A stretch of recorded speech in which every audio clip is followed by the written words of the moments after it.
Hi, I'm Jill Singer. I'm a journalist, a writer and a broadcaster. And relevant for the conversation now, I'm also a mother and recently a grandmother. I'm talking with Manne about family policy. Anne is a writer, a social commentator and a mother. And family policy has always had a huge impact on the way we live our lives. And feminism, post-feminism, no matter what happens, the impact is still greatest on women, isn't it? Oh yes, undoubtedly. So that even though in my writing I try and as far as possible make sure that all the policy recommendations are about parents so that we can involve men and other caregivers, nonetheless it certainly falls much more heavily on women, and women are the ones who face the hard choices. Women are usually the carers in our society at both ends of the life spectrum.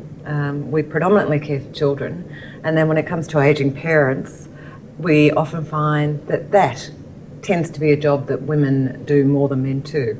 Yes, I think if you look at the figures overall, it very roughly works out that women do about 2/3 of the caregiving and men do about 1/3 across the life cycle.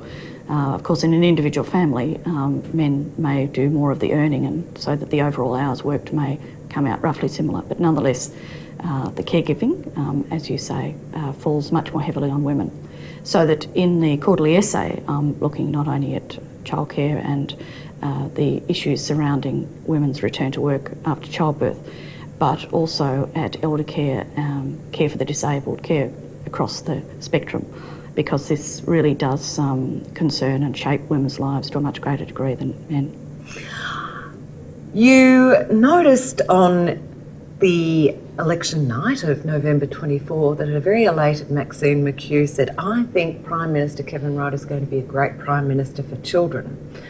And you thought aloud and said, well, what is it to be a great Prime Minister for children? What do you think it is?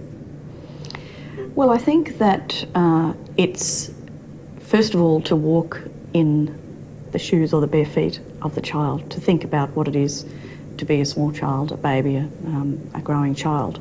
So that I think that if Kevin Rudd begins from that standpoint, he can't really go wrong.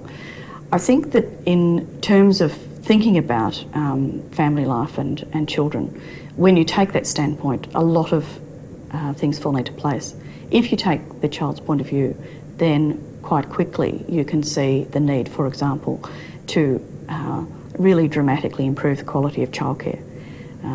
You see immediately, I think, the need to provide parents with much greater well-supported choices around the period after childbirth, but also into the child's early years, so that they have a genuine possibility of offering as much care of their own that they might wish. And some of the policies I talk about that might support that. So in other words, if you look at if you take the child's point of view, then all sorts of things fall into place.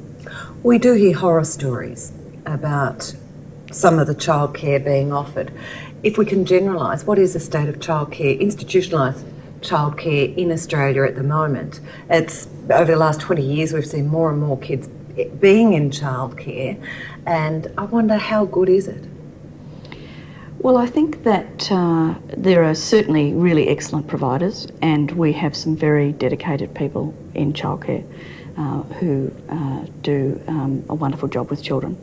However, overall, we don't have the quality that we need. And if we're going to be serious about providing parents with a choice of working and using childcare, then from their point of view and from the child's point of view, we need to be absolutely serious about improving the quality of care. A couple of things stand out immediately. One of them is the ratio of caregivers to babies. And at the moment, it is possible under our regulations to have one caregiver to 5 babies, and 10 babies in a room and 2 caregivers, and when one of them's feeding a baby, you have the other dealing with the needs of 9 babies. And I don't know about you as a mother or a grandmother, but I know that for me that would be the most horrendous task, and I know that it is for the caregivers as well. It's ludicrous. You cannot possibly give the child the care they need. I know with my granddaughter, 8 months old, she is a 3-adult baby, that one. Yes. The demands are constant.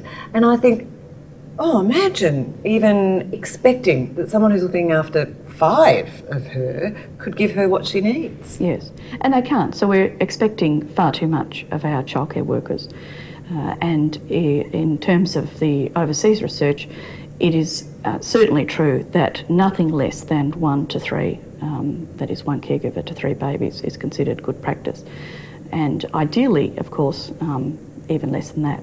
But, you know, you're right, you can't give the sort of care they need. We are now at a time with our knowledge in terms of early brain development, early emotional development, early cognitive development, that babies need constant care, they need responsiveness, they need loving care, they need to be stimulated in all kinds of ways, and we can't provide that at that kind of level of 1 caregiver to 5 babies.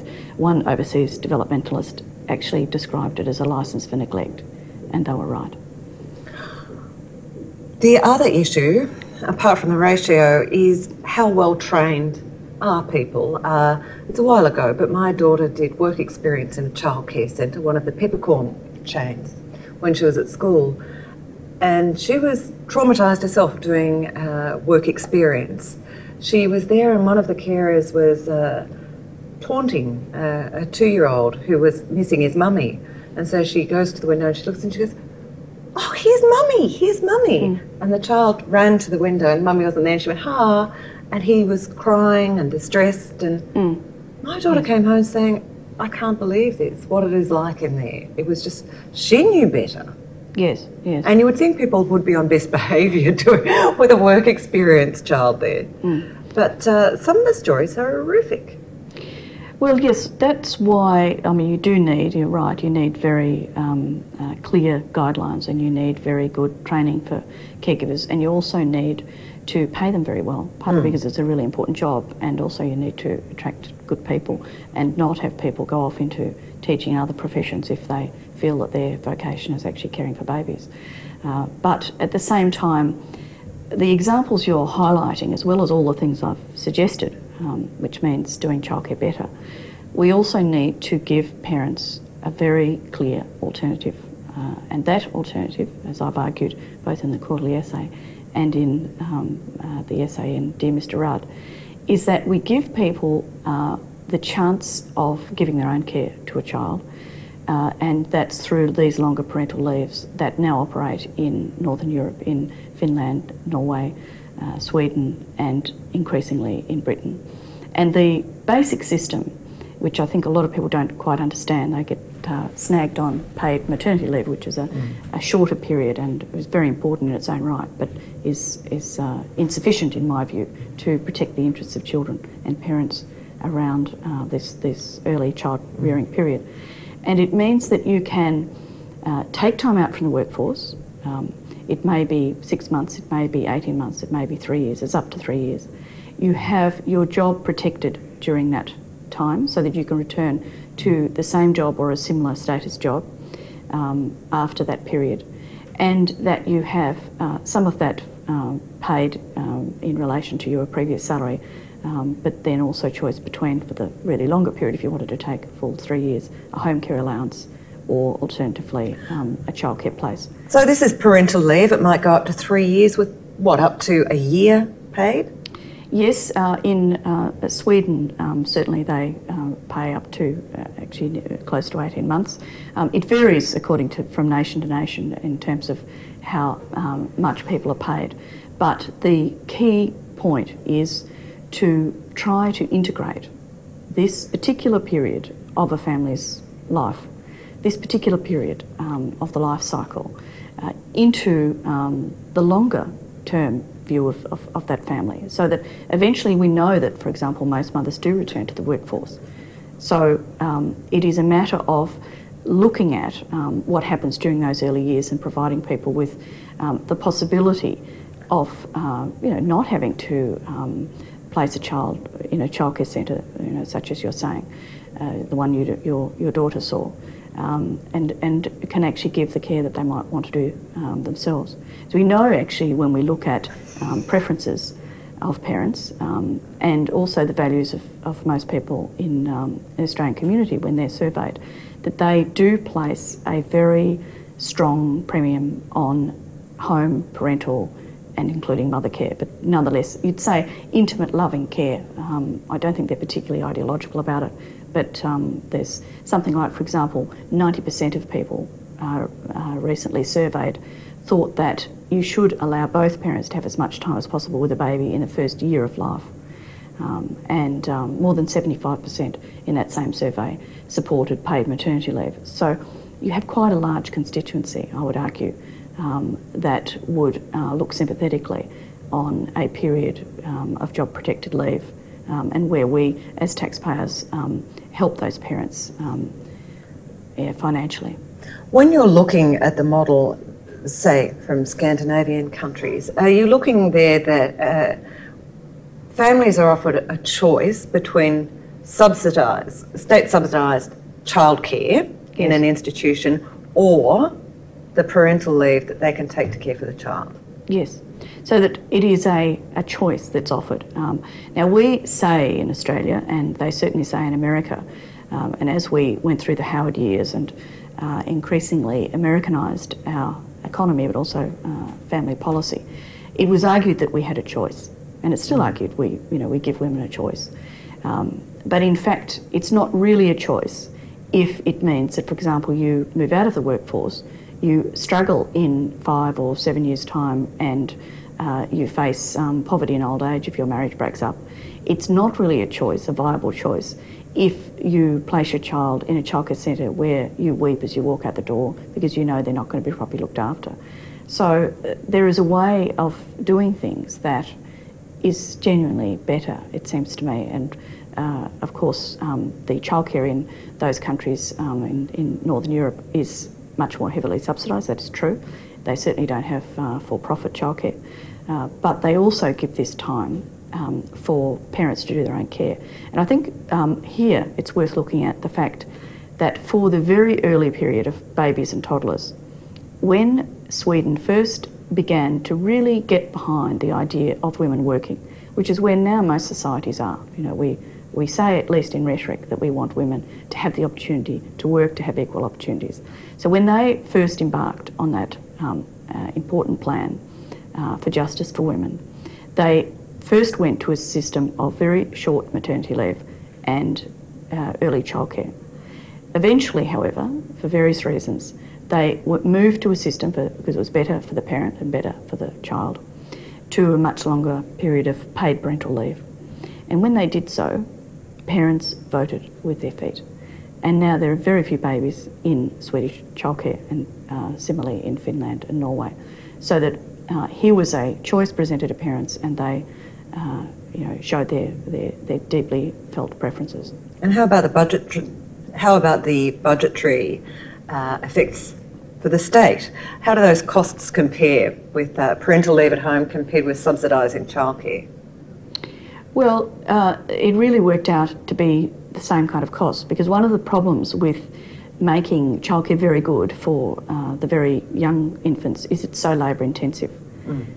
If you say that your grandchild is a 3-adult baby, many babies are like that, because actually in the ideal family circumstance you do have grandma and grandpa and aunties, and you have an extended family network who will step in and help out during that really early, very exhausting period for the parents. So that it is actually very expensive to do childcare properly during that period. And I certainly think we should do that, and I'll make recommendations to improve childcare, but I don't think that you'll see a difference in the cost in terms of childcare and the longer parental leaves, because that's what they found in Scandinavia. And indeed, they've moved to that system in Britain because of some of the things I've been speaking about. We have in Australia a number of centres, be they profit, not-for-profit, who take children from the age of 6 weeks. I don't know how you feel about it, but I drive past one every day and I see that sign saying from 6 weeks of age, and being quite familiar with 6-week-old babies and their needs, the thought of the baby being in an institution like that. Ours was in a hospital at that age, and for various reasons, and that was hard enough being in that institution. But I can only imagine how women would feel about being forced to put their 6-week-old into childcare because they need the money to pay the mortgage. That's not a real choice for a woman. That is a form of torture, I think. Yes. For the mother as well. Well, I absolutely agree, and no one should be forced to do that. And that's why I've been looking at not only the question of paid maternity leave, which is a smaller subset of the policies that I'm talking about, but that in itself is very important, in that no one should be forced, as you say, to put a tiny infant at 6 weeks of age into a creche. They should have the opportunity to stay at least at home for 14 weeks, as the recommendations have been made here. And indeed, most countries across the world provide that. Although when we talk about 14 weeks, which is what various groups are now fighting for in Australia, people say, 14 weeks, well, the baby gets to 14 weeks and then you go back. It's not, because not every woman can work up to the day she gives birth either. So you might have to take some of that leave at the end of your pregnancy. It's very, so it is less than too. But as we say, 14 weeks is what's being aimed for, and it's still not enough, and we're still not even there. No, well, there's been a lot of attention to the paid maternity leave, and it's a really important human need. I think if we're throwing around, $30 billion of tax cuts around election times, then it is just an extraordinary folly not to embark on a policy that's so obviously answering a really deep need on the part of babies and on the part of mothers. I mean, you've hardly recovered from childbirth. A lot of studies will show that it's really up to 6 months that a mother will take to recover properly from childbirth. Look, I'm still trying to get over it. 27 years later. Well, I remember Prue Goward joking to me once that she wasn't out of her 90 until 18 months. I'm not sure that was true, but it's true. Many women, do feel that, and it's an extraordinary thing. I give the example in my essay of one woman who is a high-flying corporate lawyer, and she's actually on all fours with her mobile telephone pressed to her ear while she's in the first throes of giving birth. It's somehow she's obeyed the ideal worker norm, of working right up to the moment and indeed during birth. Well, some of the fancier now private hospitals for maternity wards, they actually do have some of the rooms now set up like offices. There are fax machines and computer outlets and internet connections, broadband, all of this. So you can have all that there, while you're in there having the baby. It just keeps on going. And of course, that's for the upper end of women in those sorts of jobs, but you're righteously unavailable from your mobile for the brief period where you are unzipped. That's right. Back to work.